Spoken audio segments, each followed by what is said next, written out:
know if this is even necessary, or if people can hear me like this, or what do you prefer? It's better with the mic? Okay, no problem. Okay, so let me tell you a little bit about who I am and who I'm not, because I guess already some folks had some questions, and that's fine, although I won't bore you with the details too much. I'm an electrician. I've been an electrician IBW 134 in the city for 23 years. I worked for CTA, Facilities Maintenance, before I got that job. Been there about a decade and a half. I started out in construction and worked construction for 8 years. A great union job allowed me to go back to school, get my bachelor's degree, also work with a renowned labor historian at UIC in the master's program, Leon Fink, who's now since retired. I completed the coursework. I didn't get the degree as of yet, story of my life. So I'm not teaching anywhere, et cetera, and so on. So I also am a board member for the Illinois Labor History Society. We publicize labor history of Chicago, of the state of Illinois, and regionally. We help educators throughout the state, provide materials for them, hold day-long seminars for educators throughout the state to bring labor history into the classroom. We, up until recently, were involved in a 3-year podcast project with the Rick Smith Show, which is a pro-labor show out of Pennsylvania. The podcast was Labor History in 2. It was a daily podcast, 2-minute podcast commemorating events of American and Canadian and international history. So I would encourage people to go to the Illinois Labor History Society website, find out more information, get more involved, etc. Okay, so that's my story. So, hey, how about the movie? Pretty awesome, right? So, I don't want to be a talking head, but I do want to sort of try and provide some context for the film, and go sort of from the general in terms of what was going on in Italy, post-war period, where this, to provide some context for how what this movie came about in terms of Italian society, and then sort of move on to sort of themes briefly in the film, and then open it up for discussion. I'm certainly no expert about any of this stuff, so it would be great if people can add, your knowledge or experiences, etc. So I'm also getting older and don't have as good a memory, so I read from notes these days. So this movie comes out in '63, right? So if you think about what 20 years ago was for us, that was, 1998, not so far away, right? So 20 years previous to 1963, Mussolini had just fallen from power. He had been he was dragged through the streets by partisans and trade unionists, etc., in a mass rebellion. And the working class, by the end of the war, was, in the immediate post-war period, was pretty strong. The Communist Party of Italy was probably the largest in Europe, and the Socialist Party was pretty huge too. I'm going to actually try and sit down.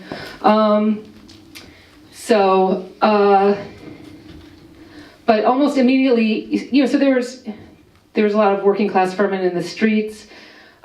Things looked pretty good for the working class in Italy in terms of power.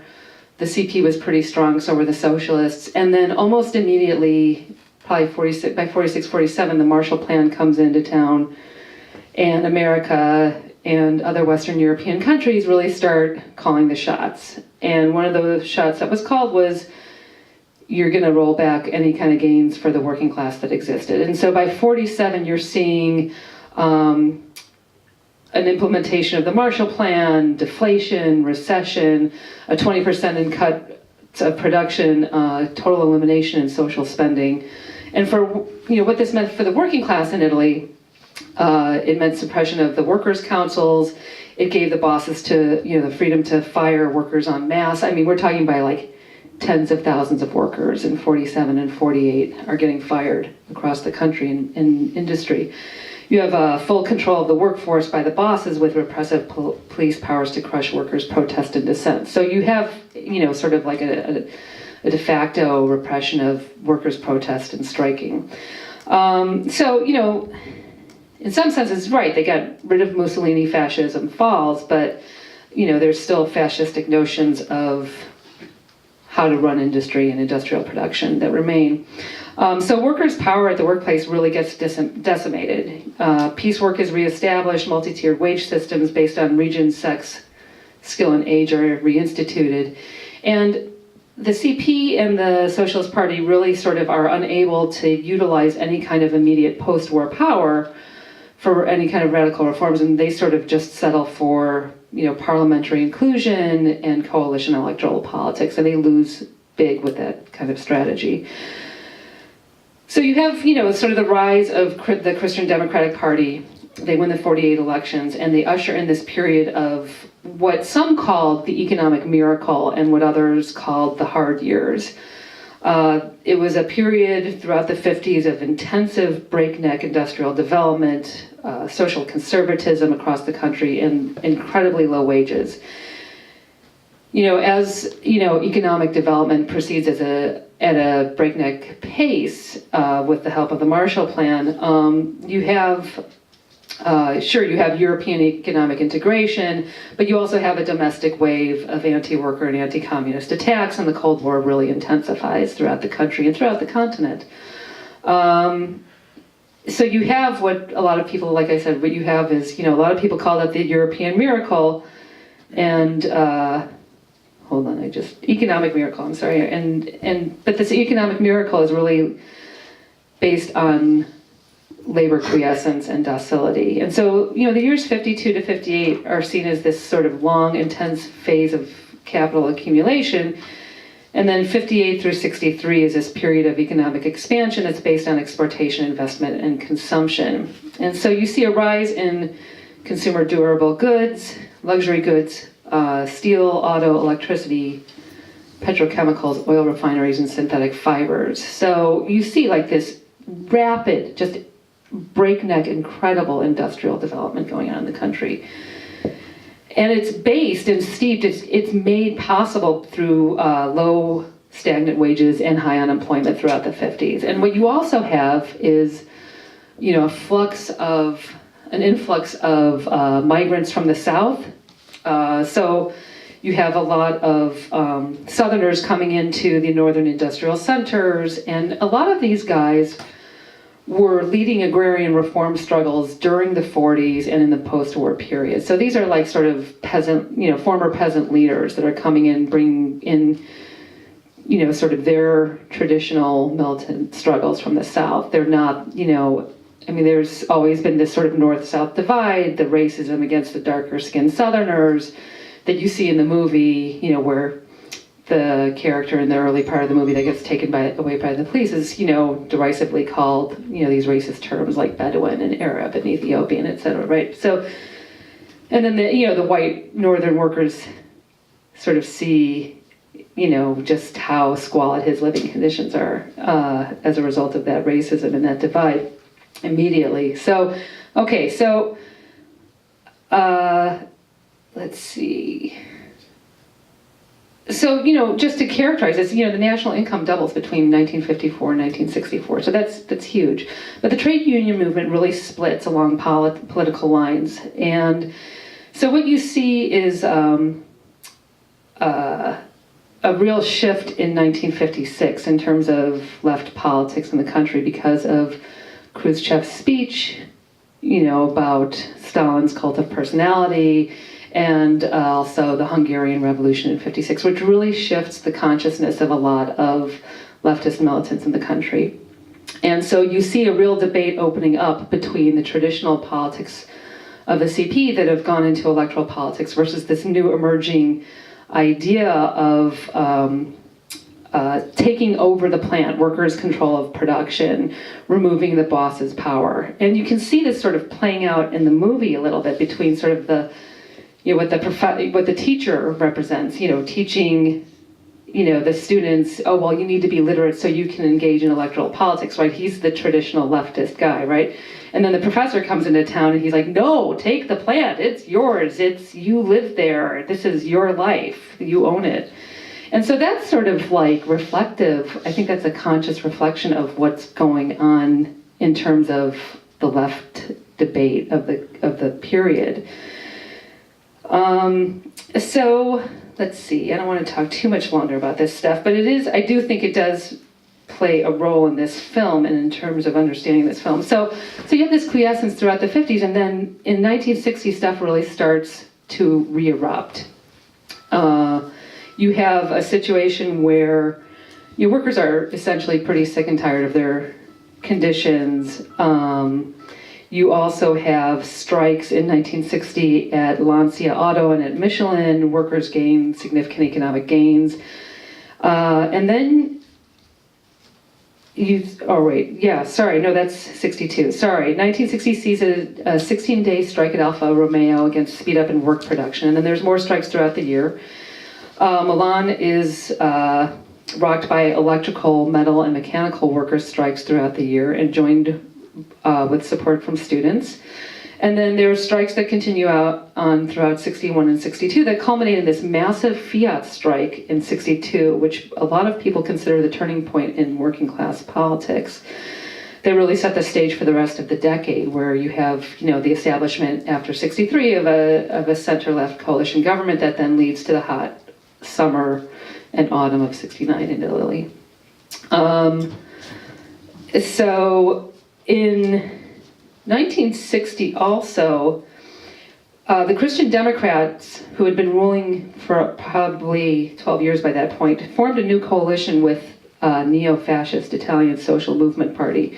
And they allowed this MSI, this Italian Social Movement Party, to hold its convention in Genoa, which is historically a city rooted in workers' movement and resistance. And the Genoa workers call a general strike, which calls out well over 100,000 workers. And they march, they set up barricades throughout the city, they battle the police, they arm themselves. They're protesting throughout, the protests spread throughout the region and then throughout the country, culminating in a general strike. And so the government responds with mass arrests and killing and injuring of strikers and protesters, but the convention was actually halted and stopped. And the new government, this new coalition center-right government with the fascists is actually toppled within weeks. So that's like a huge victory, and it really is a complete move away from what was established in the 50s, which was this real social and political conservatism. Let's see. So things really culminate in 62 with this strike in Fiat, which turns into a national walkout of the company, affecting 93,000 workers. And it started because at that point, there were 3 different unions representing workers at Fiat. And one of the most socially conservative union, the Union of Italian Workers, cut a deal with the bosses behind the workers' back. And so everybody just hit the ceiling. This was a huge betrayal. They gather in the Piazza Statuto outside of the union's headquarters in the middle of Turin to protest the betrayal. And so the police arrive, and for more than 3 days, there's these pitched running battles with the cops. It's denounced in the media as a mob, and even the new left that had been pushing for, workers' control of production as opposed to electoral politics, sort of denounces it as, sort of this degenerating riot. But it's, so it's seen as a wildcat, but this is really sort of, a lot of people see the strike as a turning point. So I just wanted to make that point because you can sort of see those themes in the movie in subtle ways, like with the professor versus the teacher, and, the calls for striking as opposed to, just walking out for an hour. And the fact that the movie takes place in Turin, which historically is considered the industrial birthplace of the Industrial Revolution. So, Turin is really sort of, Milan, Turin, and Genoa are really sort of the industrial centers, but But Turin is really sort of the birthplace of the Industrial Revolution for Italy. So, okay, enough with the history, unless folks want to contribute more to that at some point. So what do you have in terms of the themes in the movie? The thing that I think really struck me the most was the roles of women in this movie. That, you know, that did not reflect Italian society in the 1950s, where women were still clad in, you know, head-to-toe black dresses, walking 6 feet behind their husbands, right? And like having really sort of little to no engagement in public life, you know. Even by the mid-60s, they were still debating whether it was okay to wear lipstick or not in public. So, you know, I mean, you know, and so there, you know, so, so there's a real conscious playing out of you know, what leftists usually refer to as the women question, right? You have, you know, the strong woman worker who's on the strike committee, who's, you know, takes the initiative to speak to the bosses when, you know, her co-committeemen, you know, sort of falter. You have, you know, the sex worker who is, you know, shunned by her father, also on the strike committee, who ends up being like a key informant for the strike.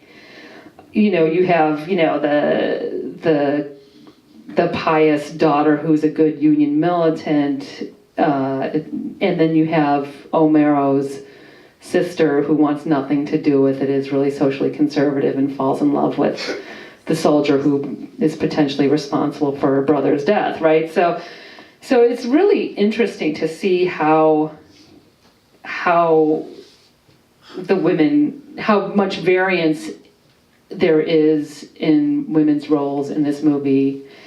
And then I'm just gonna stop talking. So Mike has it. Well, I think those are, you know, this cinema of the 60s, I mean, those are class themes. Right. Those are class themes of this era of cinema. I mean, we can't forget, this is a movie that's set in the 19th century. And in Italy, this is the post-industrialized, probably 40 or 50 years after the US.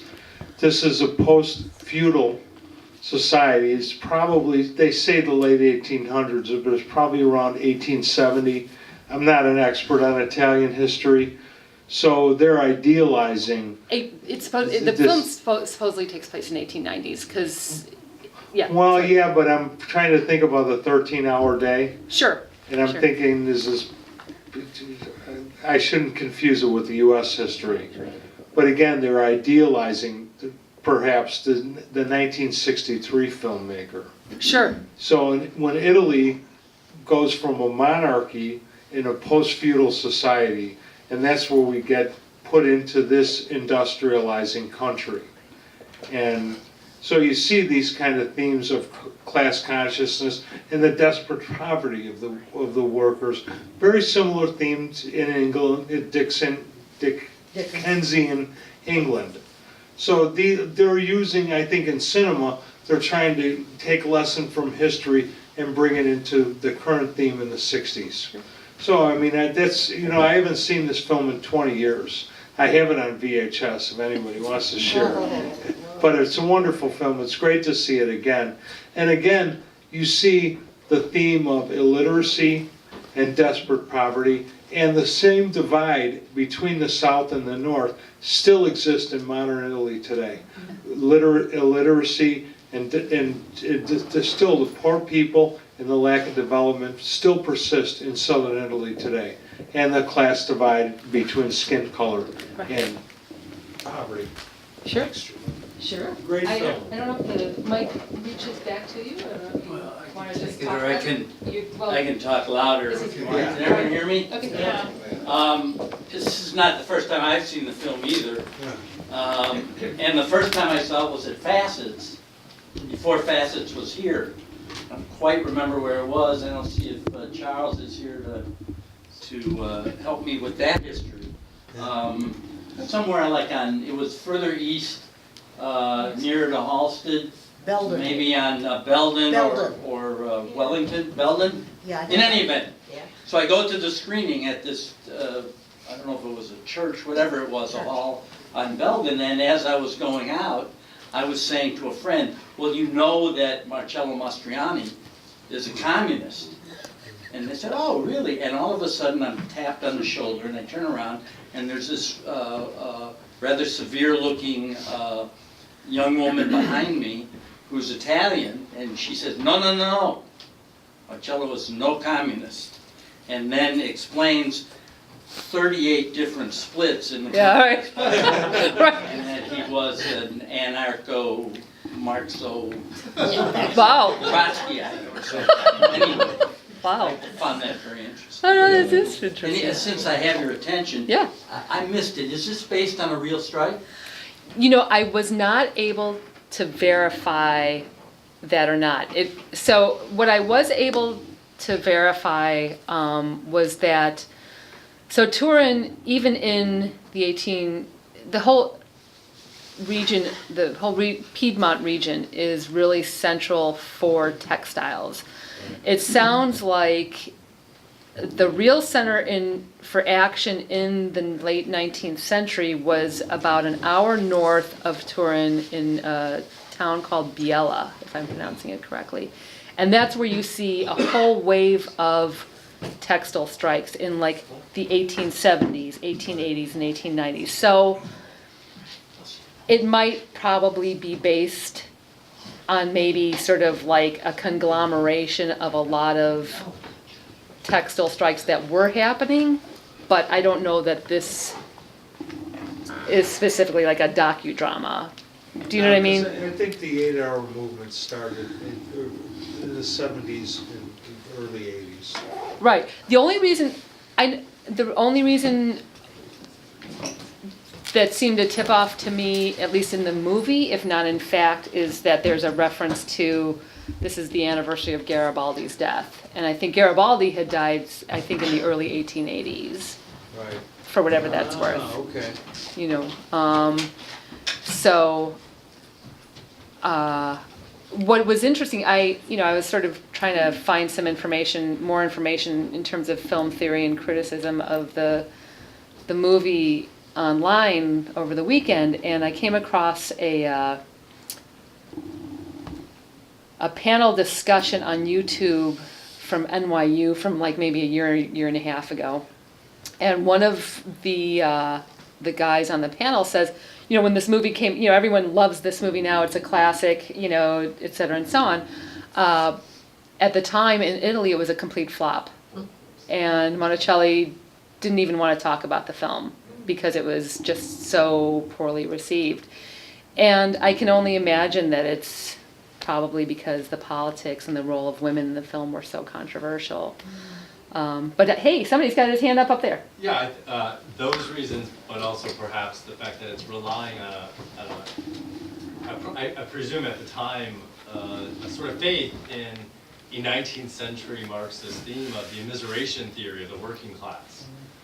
That the workers, that the bourgeoisie, the owners of capital and property, they get their largesse only merely at the expense of the workers, when of course in Italy in 1963, this was at a time of nearly 6% annual GDP growth. So the workers were actually probably doing slightly better year over year, at the time of this film. But the actual, besides the historical and theoretical aspects, I always, one of the things I was noticing about the film is that there's no evidence of any sort of like Brechtian influence about a worker's approach to art form. What I thought was interesting is that the film is doing this very interesting negotiation or walking a fine line between allowing us as the viewing audience to identify with the characters and their struggle, but at the same time there's not one single protagonist. There's a number of equally attended to workers. And from that, I gathered a kind of class or collective struggle, while at the same time avoiding the kind of problems of that comes with Brechtian ideas of alienating the audience from the work of art, because that's too bourgeois to do that. No, we were actually allowed to identify with the characters, but not necessarily with just one individual, which would be too individualistic. There is a kind of collective struggle that comes through, I thought. That's how I experienced it anyways. Okay. All right, Well, did I got a little speech going. That's Did Italy join Hitler during World War II because of the great loss of jobs during the Depression? Do you think?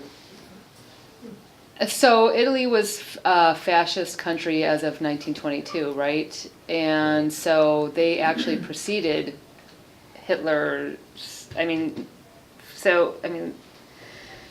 Italian fascism and Nazism have different features, and so they're not equal, but they did have, they were allies from the beginning. I don't know that it had to do with What it. about the workers? The workers were down because of the Depression in the 1930s. Okay, so the workers' movement by 22 in Italy had already been completely repressed. The features economically in Italy were different. Certainly by 1930s, the depression was worldwide, but it was already pretty bad in Europe. If you look at Wehrmacht Germany in the mid-20s, inflation was 10,000% or whatever. So, it's hard to say just between how we understand the depression in America, the economic features I think were much different and much longer in Europe. And that's why you see the rise of fascist movements in Europe much earlier than just, 1933, right? I don't know if that helps answer your question. So. Okay. Did you have I saw your hand up. Right. No, you don't want to say anything? Okay. I have a question about the projection. Was that projected digitally or on film? I'm sorry? I don't know what you mean. Was the projection on film or digitally projected tonight? It was a DVD digitally. Oh, I have no idea. You'd have to ask the screen projector. I can tell you pretty much with authority that it was digital. I see. It didn't have the movement that film does. It stayed steady on the screen.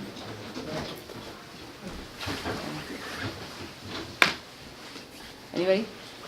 Anybody want to talk more? Anybody have anything to say about role of women in the movie? Ladies? Thumbs up.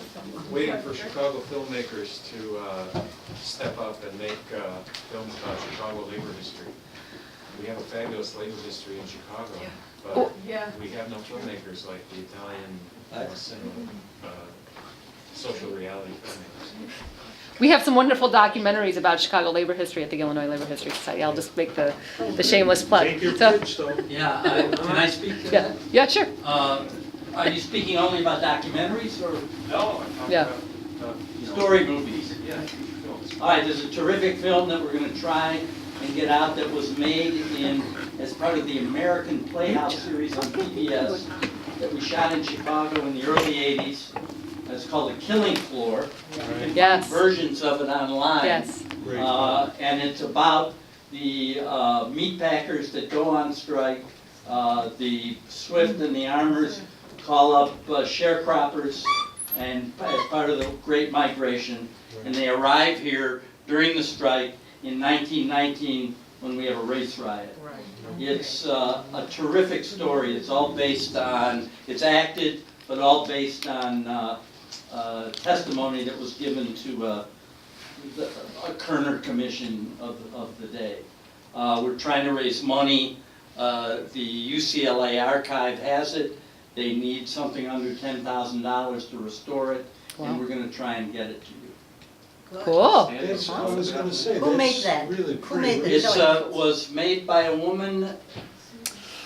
Oh, that's right. It's still a video, I think. Yeah, well, it's difficult to get. It was never released on DVD, only on VHS. It may be part of the PBS archive. Elsa Rossbach, R-A-S-S-B-A-C-H, was the producer and writer And she proposed a whole series to American Playhouse on American labor history. And they actually shot the first one in the East. They never finished it on the textile industry in the East. Sure. And maybe the Lawrence, the Bread and Roses strike. Sure. Right. But that never got finished. The only one that got finished is this one called The Killing Floor. So I hope that you can look for it. Yeah. And when was that made? Some property- It was shot in 1983. No, 1983. Yes. I remember because, I'm sorry, go ahead, sir. Oh, yeah.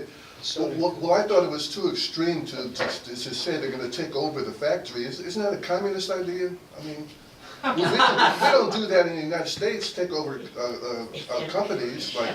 Well, we did in 1937 in Flint, Michigan. Okay, right, We went so, into the plant and we held it Yeah. until they agreed to give us what we wanted. I didn't know about that one. right, so there's plant occupations, okay, so this is, In Latin America, it's part of the law.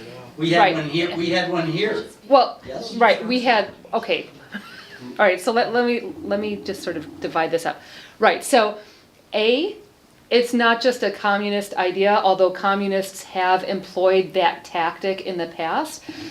Syndicalists have sometimes that idea of taking it over.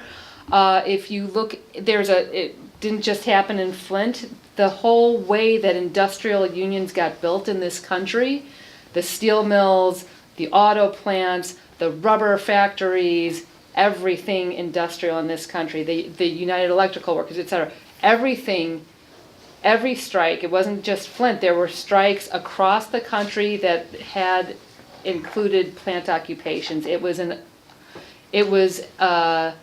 You had plant occupations at Fan Steel in North Chicago in 1936 and 1937 that led to a Supreme Court decision outlawing sit-down strikes in I think by 39, right? So Florsheim shoe, okay. yeah.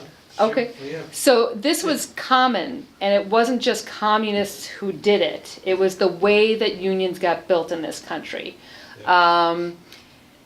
So industrial unionism. Thank you, Mike. Absolutely.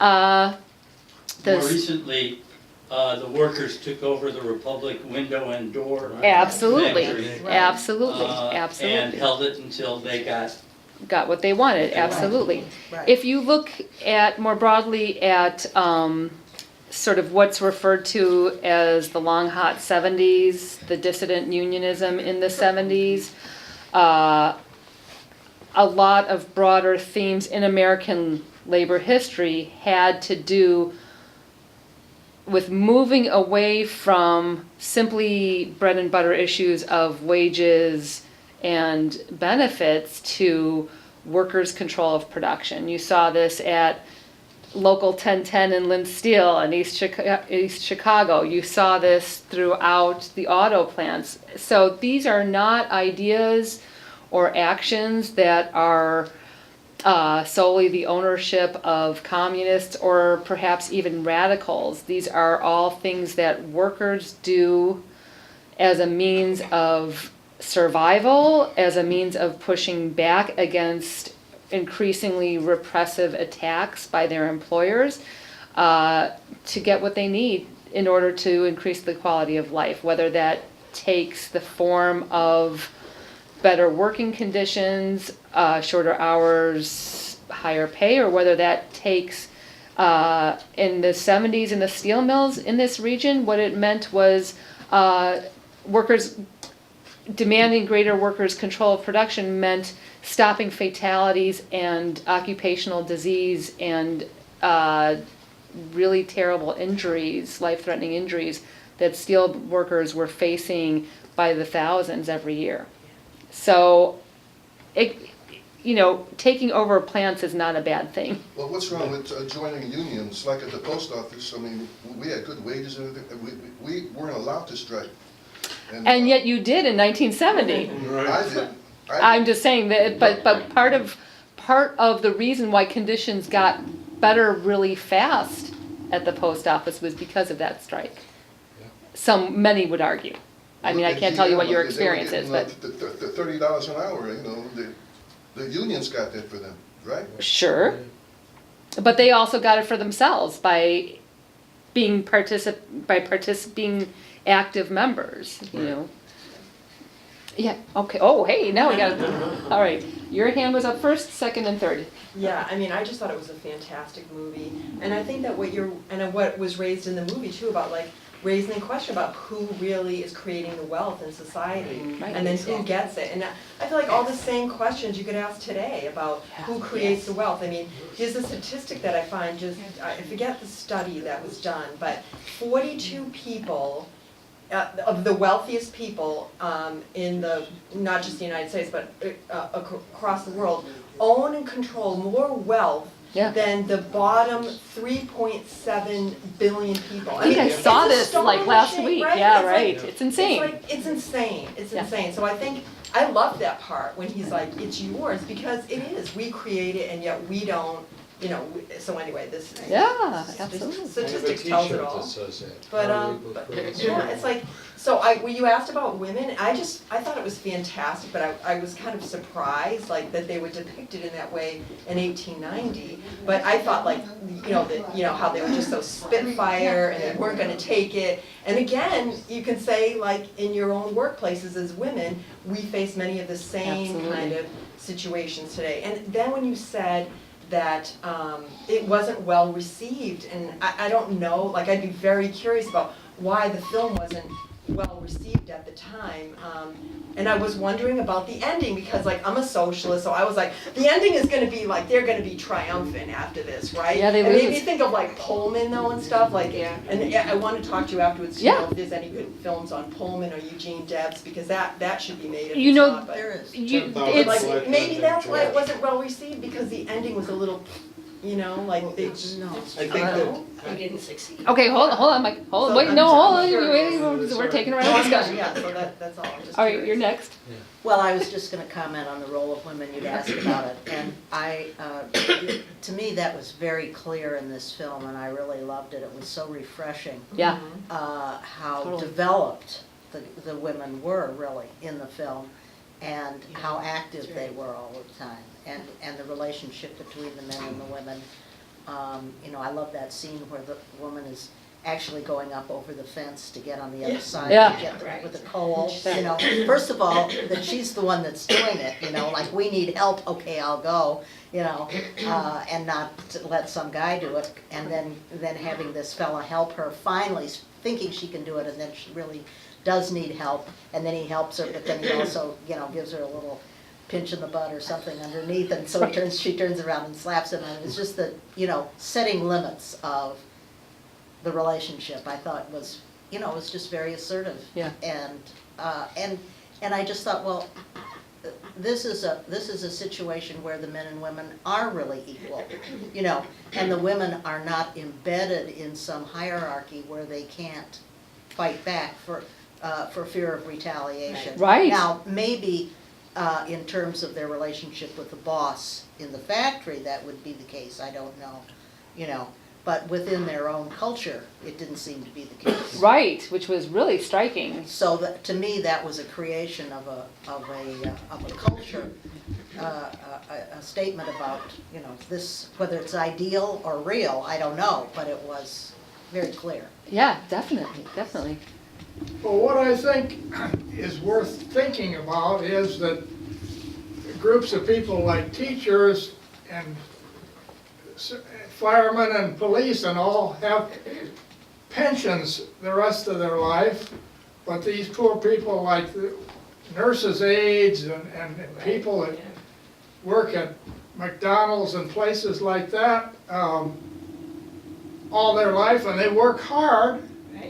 While they're working, they can get a little social security, but they've got nothing to build up on, so they're basically poor all their life.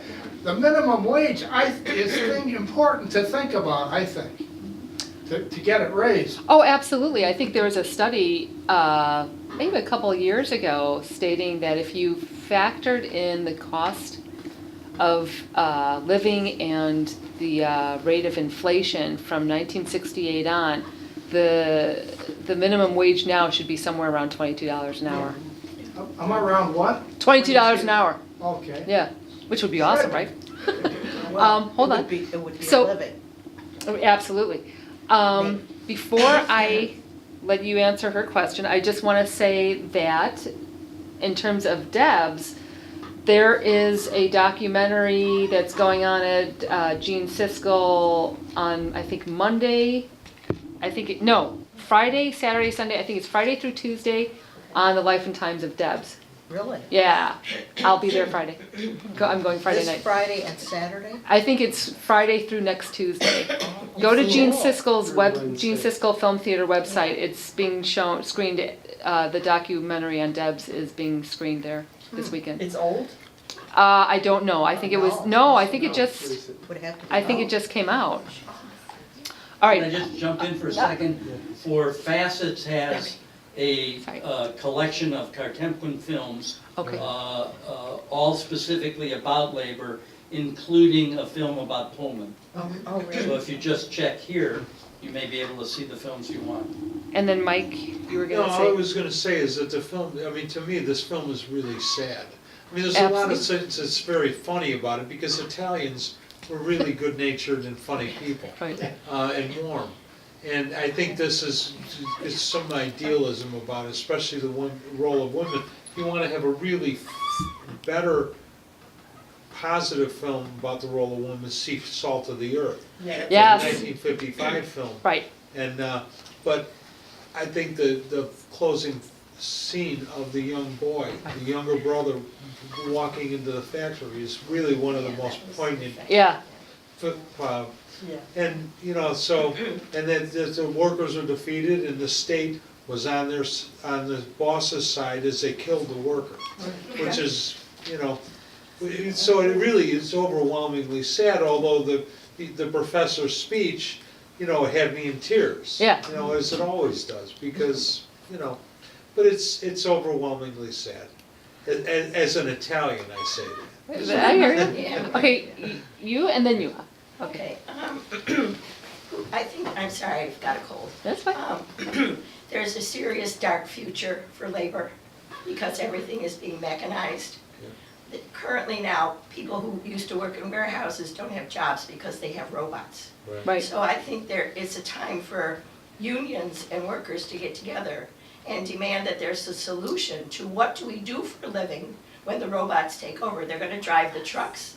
They're gonna be doing all the jobs. They're already in McDonald's. They don't have people collecting money because you do it automatically with the robot. So I think it's really a serious time to consider how are we going to earn a living. And I think we all have to organize to make sure that it's not those billionaires at the top who make these decisions, but we have to be making those decisions. Absolutely. No, I totally agree with you. I will respond to that in a moment. You and then you. So. You mentioned the increasing GDP at the time this movie was made of the Italian working people. Right. That's probably why it had such a poor reception in Italy. I mean, they were ashamed of these people. This was a history that probably everybody that had benefited by the increasing GDP didn't want to admit. And they were kind of co-opted from whatever ideals they had as, supporters of equal whatever. I mean, think about the 60s, but whatever kind of moves was Mastroianni, driving sports cars and Gina Lollobrigida and all that. I mean, that was the new Italy. That was Viva, boom, boom. And I think it was it piqued their conscience. They didn't want to admit that this is where they came from. I mean, they were barely just getting out from the rubble of World War II in 1963, whenever this movie was made. I think they wanted to join the rest of the world. They wanted to be the Carnaby Street. They wanted to be like America. They didn't want to be remembering this stuff. Right. Although on a certain level, I mean, the way that this quote-unquote economic miracle happened was by keeping wages low. And so on a certain level, you see this renewed push towards strikes in 60, 61, 62, 63. There's these like, incredible strikes going on because people aren't getting what the workers aren't getting what the rest of the country apparently is. So I think, I mean, to me, I can only speculate what's going on in terms of why it was quote unquote a flop. And I think because it really sort of flies in the face of the traditional labor politics that had been established in the immediate post-war period, and sort of is reflecting this sort of still very controversial new left that's just starting to develop that really erupts by 69. But the working class is not benefiting from the economic miracle. They're still starving. And a lot of the most militant, this is the thing that's ironic about the film that I sort of forgot to mention in sort of the opening comments, is that the irony, you know, he sort of doesn't, you know, he portrays the Southerner as the Southerners usually portrayed, and the real discrimination against the darker skinned South. But in, you know, a lot of the young militants leading the Fiat strike, which was 93,000 workers at one company, That was in the is huge, right? Okay. 50s, Huh? the Fiat strike was in the 50s? 62. 62. This is the real turning point. That 5-2 or 6-2? 62. 62. Thank you. So a lot of those guys, you know, are CPers, old-time CPers. A lot of the guys are, you know, folks who were partisan fighters during the war. But a lot of these workers are Southern migrants who are coming up to the North because they think they'll have a better life, and they're not having a better life. That's right. And that's what's going on. They're not benefiting from the economic miracle because wages have remained stagnant for over a decade. So, I mean, anyway, so, okay, so. Well, even though Italian society is patriarchal, Gina Lollobrigida said that the women could have the real power in that society. Do they? Have the final say so. You could see it in this movie, that these women had their say so. Right, but I think that's more a reflection of Monicelli's politics. Monicelli is a total socialist, so he's putting forth. He's the person who made the film. Right. Okay. And Monicelli, I don't know if people know this, he later went on in a few years to make Battle of Algiers. Oh. Yeah. This is who Monicelli is, right? Yeah. So, We get it. yeah, As a producer, not a director. Oh. I'm not sure. I just know his name is on the. I am. The director Yeah. of Battle of Algiers was Okay. Gilles Pontecorvo. Okay. My understanding is Monicelli had something. Maybe he was involved. So Monicelli is an open socialist, and he's putting forth his perspective about what women's role would be like in a working class culture, working class society. But that, I don't think that, I mean, I understand the point about what Gina Lollobrigida said, but certainly that was not the case in 1963. Yeah, I'm sorry. No, I know that's- I've talked a lot, but I Nobody else have has to raised talk their hand. Yeah, go about for it. another irony about this film. Like Julia, I'm in a union and working. I'm a stagehand, the International Alliance of Theatrical Stage Employees. We have a contract, the Hollywood contract. My local is oxymoronically national. We move the cameras around. Our contract comes up next year in, this year, 2018. The normal workday, and this works on all the movies that are being made on the West Side now, the Chicago series of Chicago Police, Chicago Fire. The normal workday, and tell me if this sounds familiar, is 14 hours with a half-hour lunch break. Ooh. Wow.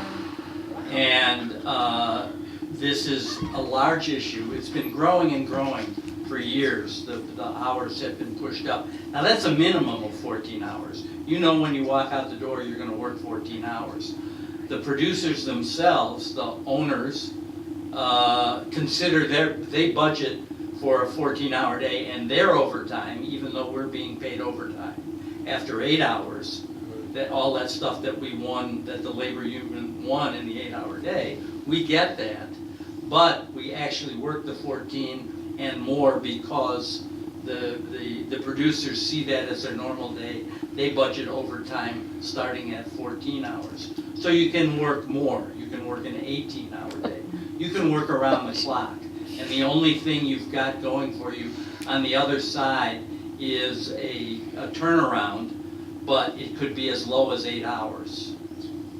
Yeah, there's been a real disappearance of the 8-hour day. I know, in terms of steel mill production in the Calumet region, those folks are working 6, 7, 12-hour shifts every day. I know the oil, there was the oil refinery strike a couple of years back, in Whiting against BP, and those folks were working. I remember a bunch of us went down for strike support, and we were walking the picket lines with these folks for a while and talking with them, and they worked 84-hour weeks. They were doing, it would be, the first week would be 12-hour shifts in the day, and then the next week would be rotating 12-hour shift at night, and this was their lives.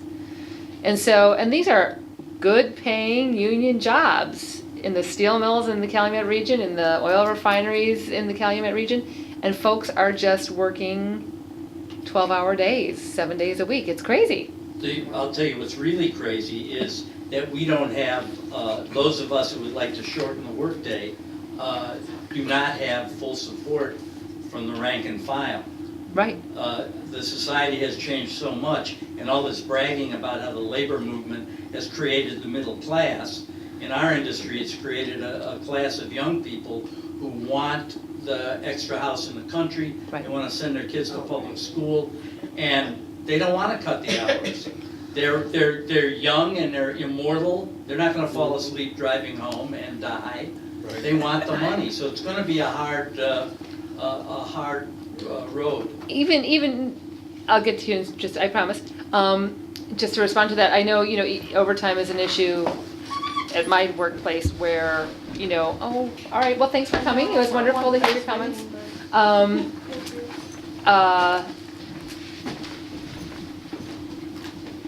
Overtime is not mandatory at my workplace, which is unusual in many industries at this point.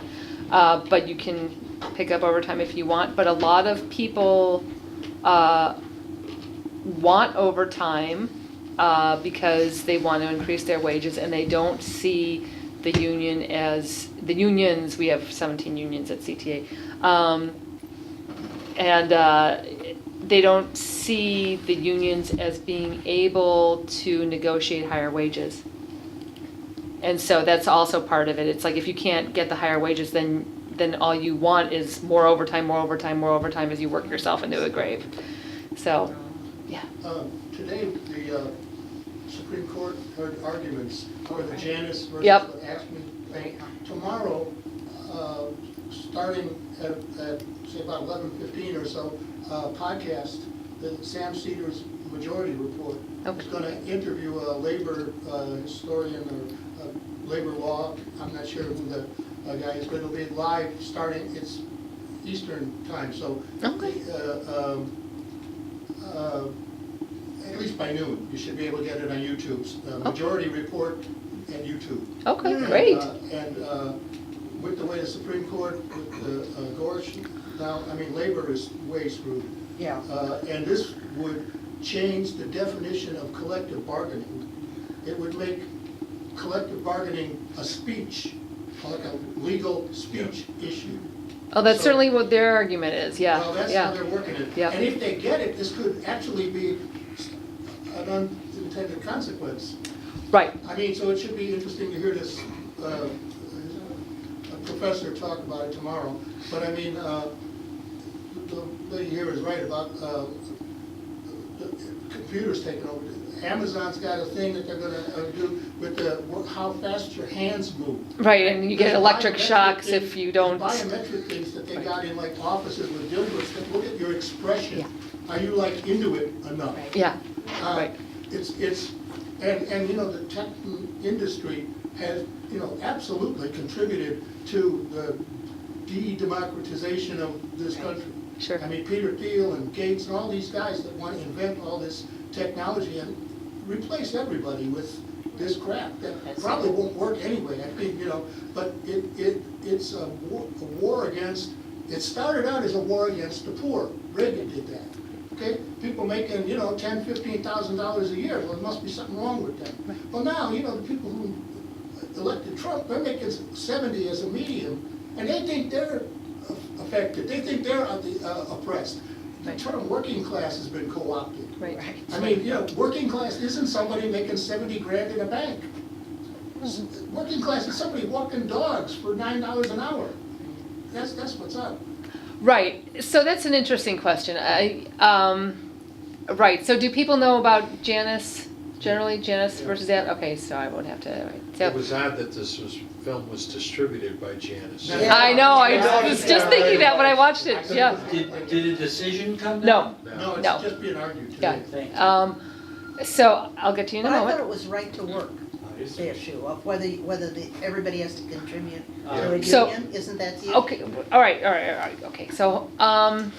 okay, so the argument, the case Janice versus AFSCME 31. I was pointing in that. What? Oh. He's not talking to me. Mark Janice is a Illinois worker with Department of Children and Family Services. He is not a member of the union. He's not a member of AFSCME. He pays fair share dues. Yeah. That was a case that established fair share dues in 1977. They call it the Abood case. And so he's arguing that because the unions make political contributions that he doesn't agree with, Yeah. that this is a violation, that making political contributions are a free speech issue and he doesn't agree with it, so it's a violation of his free speech, even though if you're not a union member, you are not, your dues money does not go to political contributions. Like even as a full member of IBEW 134, I have the choice about whether I want to pay PAC dues or not. Oh. So he's not a member. By law, his money can't go to political donations, and yet he's making the argument that his free speech rights are being violated. So this is the case that's being heard at the Supreme Court level now. What does it mean? So it's a public sector union. He's a public sector worker. It's a direct attack on public sector unions. Who comprises public sector unions for the most part?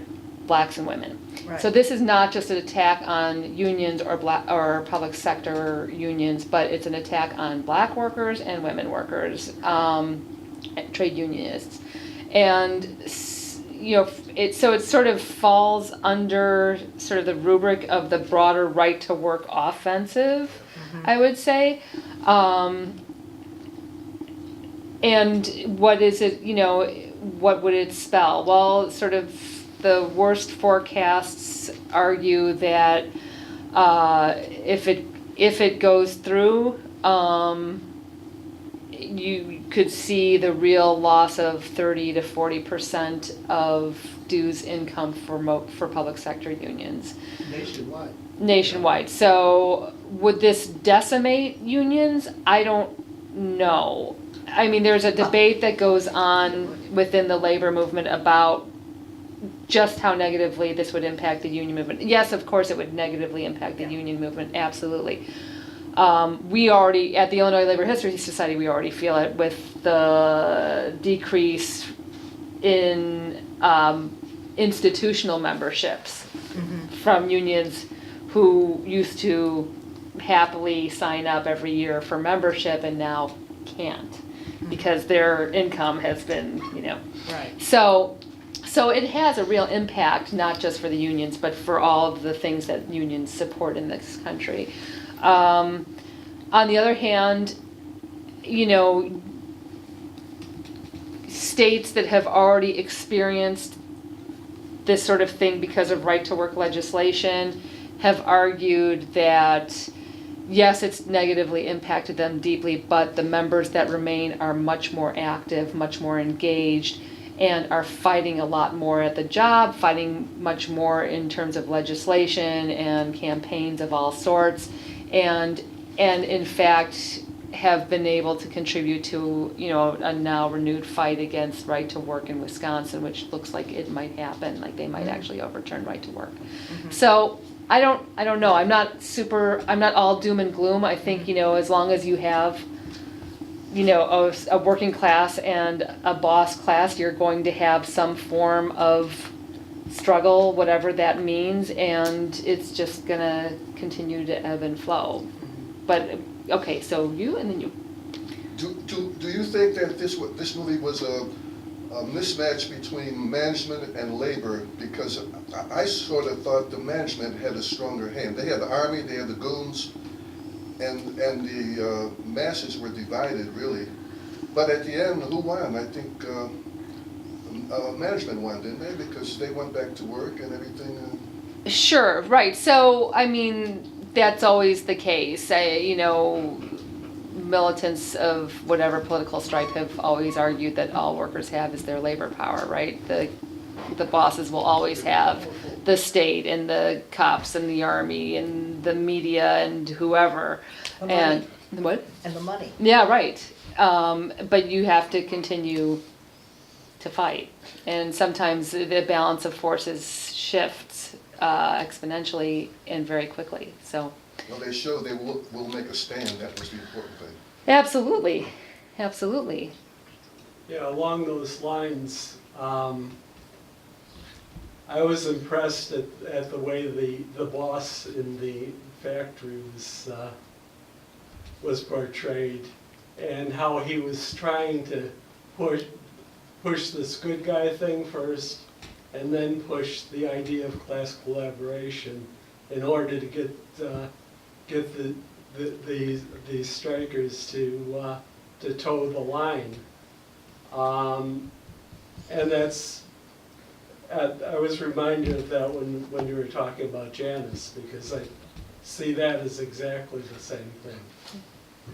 Selling out your own interests because you think the bosses will be a little nicer to you. Now, you're saying this about Janice specifically, or about how AFSCME functions, or I'm not sure? About Janice specifically. Right. About somebody who's really a worker. Right. We shouldn't have these illusions that if somebody makes $70,000 a year, they're not a worker, because they don't have the control over what's happening. Well, they don't have the money. They don't have the management. They can't call their people in London and say, okay, we have to move this factory next week. Right. That's, I mean, there's sort of differing understandings of, depending on what your perspective is, you know, yeah, how do you define class? For Marxists and other leftist classes, where you are in relation to the mode of production, yeah, right? So it's, you know, are you working, you know, do you perform labor as opposed to manage or own property? That's how it's defined. The whole idea of labor is kind of difficult these days, because it's not just manual labor, it's not just flipping burgers. Right. You can be in an office, you're still a laborer. Right. So if you get paid a wage. Yeah, you get paid a wage, and the boss, in most cases, calls the shots. Right. Do you control hiring and firing? Yeah. Do you control procedure manager, and policy? You know, do you move stocks and bonds and hedge funds? You know, things like that, right? Absolutely.